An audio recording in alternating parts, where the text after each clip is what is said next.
দেখো আজকে করাবো এক মানের, ঠিক আছে, বাস্তব সংখ্যা থেকে এক মানের যে প্রশ্নগুলি আসে ওগুলি আজকে করাবো। নাম্বার 7, দেখো কি বলেছে, √2 এবং √3 এর মধ্যবর্তী একটি মূলদ সংখ্যা নির্ণয় করো। √2 রয়েছে, তাহলে আমাদেরকে জানতে হবে √2 এর মান কত হয়। 1.4142 চলতে থাকে, ঠিক আছে, 1.4142 ডট ডট ডট চলতে থাকবে, যার শেষ নেই, সে একটা অমূলদ সংখ্যা। এবং জানতে হবে √3 এর মান কত হয়। √3 এর মান হয় 1.732 ডট ডট ডট, এভাবে চলতে থাকবে, ঠিক আছে। এখন বলেছে তাদের মধ্যবর্তী একটি মূলদ সংখ্যা লিখতে। লিখবে √2 এবং √3 এর মধ্যবর্তী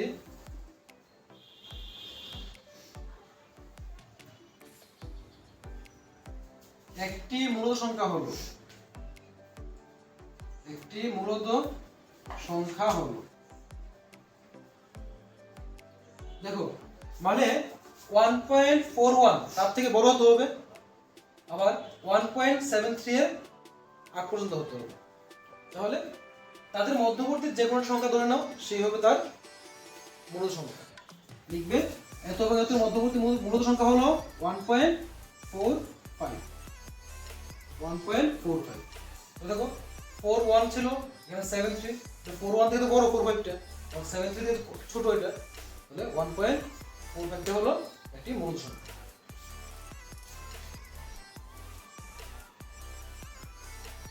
বুঝতে পারলে? আর যদি মনে করো এটাই শর্ট কোশ্চেন না এসে এমসিকিউ আসে, তাহলে সাপোজ তোমাদেরকে এইভাবে অপশনগুলো দেওয়া থাকবে, এই অঙ্কটা আসলো কিন্তু এমসিকিউ আসলো, সঠিক উত্তর নির্বাচন করে, তখন কি করবে, অপশন থাকবে 1.82, 1.73, 1.49, 2.81 এরকম দেওয়া রইল মনে করো, ঠিক আছে। বা এটা লিখে দেই 1.45 লিখে দিই। দেখো এরকম অপশন রইল, √2 এবং √3 এর মধ্যবর্তী কোনটি মূলদ সংখ্যা হবে। তোমরা জানো √2 এর মানটা হয় এটা, √3 এর মান হয় এটা, তাদের মধ্যবর্তী 1.82 কি তাদের মধ্যবর্তী, মানে 41 এবং 73 এর মাঝখানে আসছে, হবে না, এটা হবে না। 1.73 তো আছে, 1.73 তার মাঝখানে, তো এটা মান চলে আসবে না, এটা আসবে না। এখানে 2.81 সে তো অনেক বেশি তাদের থেকে, এটা আসবে না। লাস্ট আমাদের অপশন কোনটা বাকি রইল 1.45। দেখো 1.41 এর পরে আর 73 এর মাঝখানে আছে, তাহলে আমাদের সঠিক উত্তর হবে এটা। বুঝতে পারছো? তো এটা শর্ট কোশ্চেন আসতে পারে বা সঠিক উত্তর নির্বাচন করো, এভাবে আসতে পারে। নেক্সট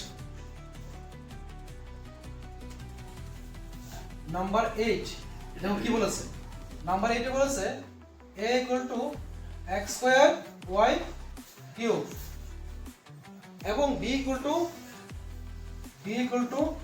xy⁴ এর গসাগু এবং লসাগু নির্ণয় করতে। ক্লিয়ার? এখানে এর মান দেওয়া আছে, b এর মান দেওয়া আছে, দিয়ে বলেছে তাদের গসাগু এবং লসাগু নির্ণয় করতে। ফার্স্ট লিখবে a ও b এর গসাগু, নিচে a ও b এর লসাগু।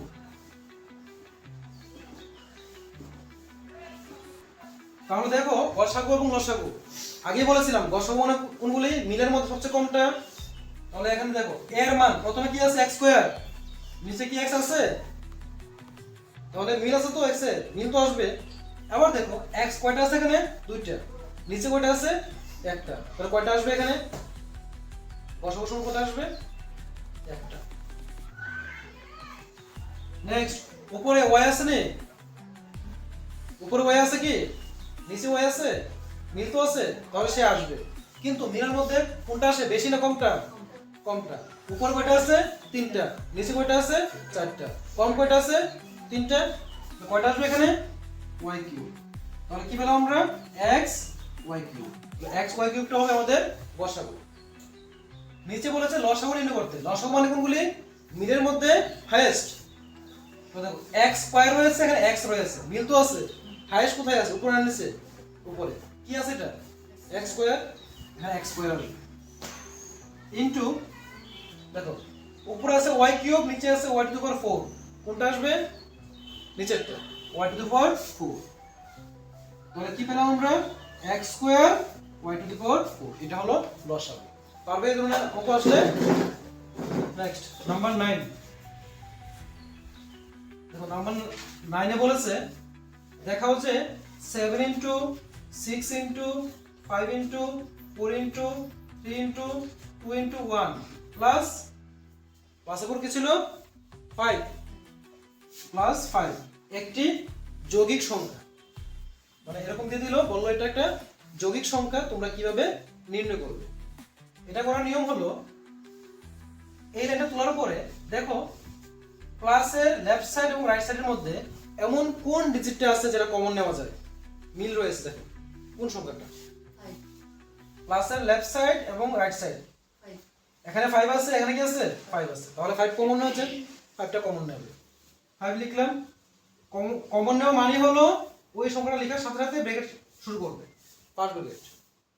তাহলে 5 চলে গেলে দেখো এখান থেকে 5 চলে গেল, এখান থেকে এটা চলে গেল, বাকি যা আছে লিখে নাও। 7 আছে 7 into 6 into 4 into 3 into 2 into 1 প্লাসের প্লাস দিলাম। এখান থেকে 5 চলে গেছে, কি থাকবে? শুধু একটা 1 থাকবে। ইকুয়াল টু 5 এর 5 লিখলাম। এখন দেখো ইনটু করতে হবে, 2 ওকে 2, 3 দুগুণে কত হয়? 6, 4 6 কত হয়? 4 6 24 হলো। এখানে দেখো 6 সাথে কত হয়? 42। 24 সাথে 42 কে ইনটু করো, দেখো কত আসে? 4 দুগুণে 8, 2 দুগুণে 4, 4 4 কত হয়? 16, হাতের 1, 4 দুগুণে 8 আর একে 9। দেখো তাহলে 8 এর 8 লিখলাম, 6 আর 4 যোগ করলে কত? 10, এখানে কেরি থাকবে 1, 9 প্লাস 1 কত হয়? 10 আসলো 1008 রইলো প্লাস 1 ইকুয়াল টু 5 ইনটু 1008 এর সাথে 1 প্লাস করলে কত আসবে? 1009। দেখো তারা বলেছে যে এই সংখ্যাটা একটা যৌগিক সংখ্যা দেখাতে। তাহলে আমরা যৌগিক সংখ্যার ব্যাখ্যাতে কি জানতাম? যে সংখ্যাগুলিকে মৌলিক উৎপাদক বিশ্লেষণ করলে, অথবা বলতে পারো যে সংখ্যাগুলিকে 1 এবং সেই সংখ্যা ছাড়া অন্য কোনো সংখ্যা দিয়ে ডিভাইড করা যায়, সেগুলি হলো যৌগিক সংখ্যা। তাহলে এই সংখ্যার মধ্যে দেখো ভাঙানোর পর কি পেলাম? 5 পেলাম আর 1009 পেলাম না? এই ক্ষেত্রে 1 এবং সেই সংখ্যা ছাড়া আরো দুটো উৎপাদক রয়েছে, এখানে রয়েছে কিনা? তবে সে কি হবে? একটা যৌগিক সংখ্যা হবে। নিচে দেখো আমরা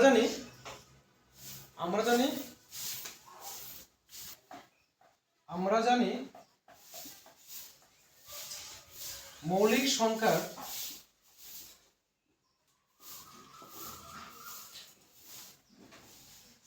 সংখ্যার শুধুমাত্র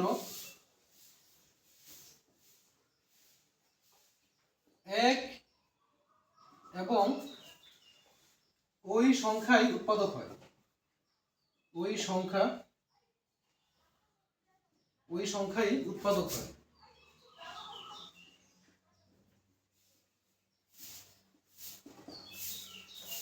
কিন্তু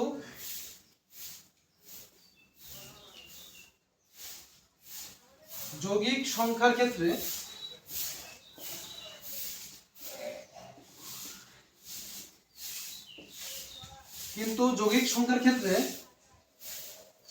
ওয়ান এবং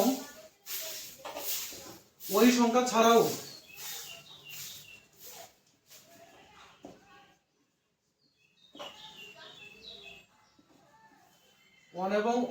ছাড়াও অন্যান্য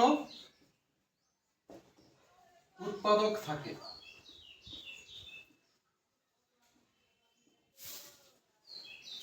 এগুলো তোমরা মৌলিক সংখ্যা এবং যৌগিক সংখ্যার ব্যাখ্যাটা লিখি সংক্ষেপে।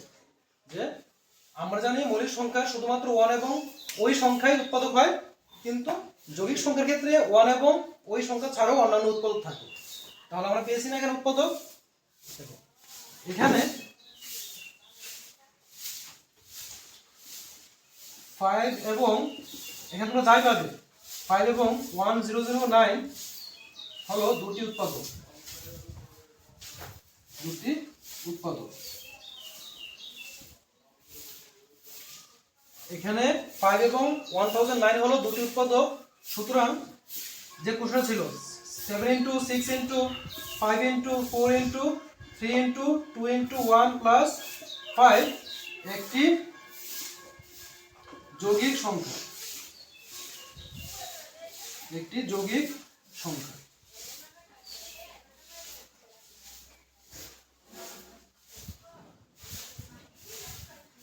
বাস প্রমাণ হয়ে গেল, বুঝতে পারলে? তো কি করবে, এই ধরনের অঙ্ক আসলে দেখবে এখানে কোনটা কমন আছে, কমনটা নিয়ে নেবে, বাকি সবগুলি ক্যালকুলেশন করবে, করার পর দেবে এমন একটা রেজাল্ট চলে আসবে ইনটু দিয়ে।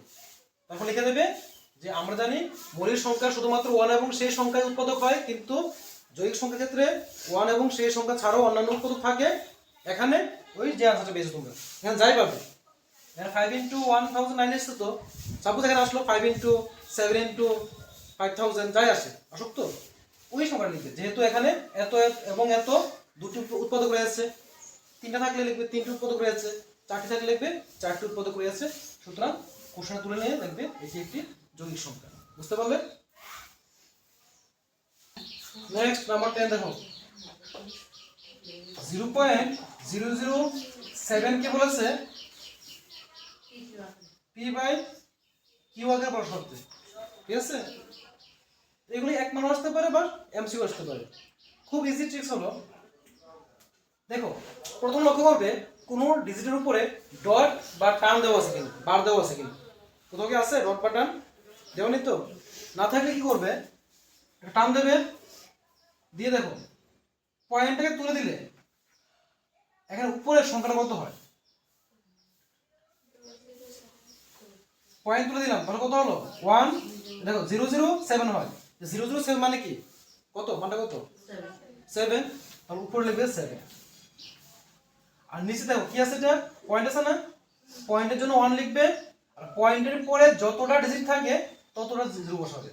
কয়টা ডিজিট আছে এখানে, এটাও তার মানটা শেষ, শর্ট কোশ্চেন জন্য। ঠিক আছে, এবার দেখো এমসিকিউ আসতেই পারে 0.8 ক্লিয়ার, এবং এই 8 এর উপর টান দেওয়া আছে, বলেছে এটাকে পি বাই কিউ আকারে প্রকাশ করতে। তাহলে ক্লাস 9 তোমরা এটাকে করেছিলে, ওই যে x ধরে করেছিলে। ঠিক আছে, ওইটা হলো লং প্রসেস x ধরে, কিন্তু তোমাদের তো এক মানে আসবে বা এমসিকিউ আসবে, তখন তোমাদের লং প্রসেসে মানে এক পৃষ্ঠা করতে হবে না।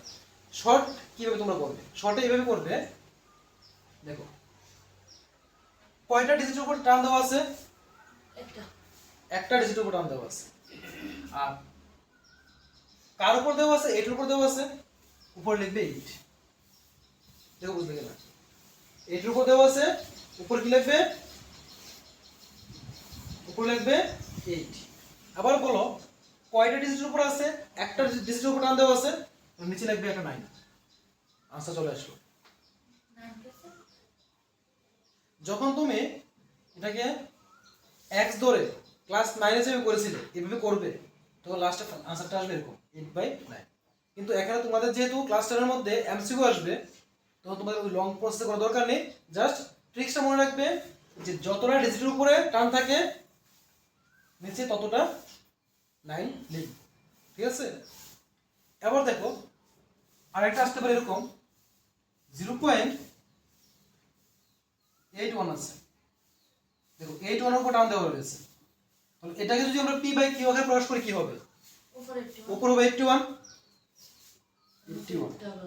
আবার দেখো কয়টা নিচে আছে, মানে কয়টা এই টানটা আছে কয়টা ডিজিটের মধ্যে আছে, দুইটা ডিজিটের মধ্যে আছে, নিচে হবে 2টা 9 হয়ে গেল। এবার লক্ষ্য করো যদি এরকম না হয়, এরকম হয় 0.27 7 এর মধ্যে দাগ দেওয়া আছে, ভালো করে লক্ষ্য করো। এতটুকু কিন্তু নর্মাল ছিল। 0.27 রয়েছে, 7 এর উপরে দাগ দেওয়া আছে বা ডট দেওয়া আছে, বলেছে এটাকে পি বাই কিউ আকারে করতে। তখন কি করবে, টান দেবে। আমাদের কথা ছিল দাগ দেওয়া থাকতে হবে সবটার উপরে, মানে পয়েন্টের উপরে সবটা ডিজিটের উপরে, কিন্তু এখানে কি আছে, একটা ডিজিটের উপরে আছে। যদি একটা ডিজিটের উপর থাকে, সংখ্যাটা মেইন সংখ্যাটা কত, 27, উপরে 27 লিখবে। কি লিখবে, 27। এখন হবে যে সংখ্যাটার উপর দাগ দেওয়া নেই ওই সংখ্যাটাকে এটা থেকে মাইনাস করে দেবে। কার উপর দাগ দেওয়া নেই, মানে 7 এর উপর দাগ দেওয়া আছে, তো 7 এর বাদ দিলে কি থাকে, 0.2, মানে কত, পয়েন্ট বাদ দিলে শুধু 2 থাকে, 2 তার থেকে মাইনাস করে দেবে। আর নিচেও সেম হবে, দেখো পয়েন্টের পরে কয়টা ডিজিট আছে এখানে, পয়েন্টের পরে কয়টা ডিজিট আছে, দুইটা ডিজিট, তাহলে আমি দুইটা লাইন লিখলাম। কিন্তু পয়েন্ট নেই কয়টা ডিজিটের উপরে, একটা, -9 করে দেবো। উপর কত হয় 25, নিচে কত হয় 90 হয়েছে। আবার দেখো কাটা যায় কিনা এটাকে, উপর নিচে কাটতে পারবো কিনা, 5 দিয়ে কাটলে কত হয়, 5 5 25, 5 দিয়ে কাটলে 5 1 0 5 থাকে কত 4, 5 8 0 40, আনসার আসলো 5/80। দেখো বুঝলে কিনা, এইভাবে করতে হবে। নেক্সট দেখো, যদি এমন থাকে 3.75, এখন 75 এর উপর টান দেওয়া হয়ে গেছে, ঠিক আছে। তাহলে আমাদের কাজ হবে পয়েন্টটা তুলে দিলে অ্যাকচুয়ালি সংখ্যাটা কত হয়, 375। দাগ দেওয়া অনেক কার উপরে, 3 এর উপরে, -3 করবে, ঠিক আছে। আবার দেখো পয়েন্টের উপরে কয়টা ডিজিট আছে এখানে, 2 ডিজিট, নিচে দুইটা, ঠিক আছে। কিন্তু যেহেতু পয়েন্টের উপরে দুইটা ডিজিট আছে, দুইটা লাইন লিখলাম। এখন এখানে থেকে মাইনাস করেছিলাম, লক্ষ্য করো এখানে কত মাইনাস করেছিলাম, 9, কারণ হলো কি পয়েন্টের পরে একটা ডিজিটের মধ্যে দাগ নেই, তাই একটা লাইন হয়েছে। ওই মাইনাসটা তখনই হবে যদি পয়েন্টের পরে ডিজিটের মধ্যে দাগ না থাকে, পয়েন্টের আগে না থাকলে কোনো কিছু আসা যায় না, যা আছে তাই হবে। যেমন 99 আছে, তো 99 হবে এটা, এখান থেকে -9 করা দরকার নেই। -9 তখনই করবো পয়েন্টের পরের কোনো ডিজিটের উপর যদি দাগ না থাকে, ক্লিয়ার।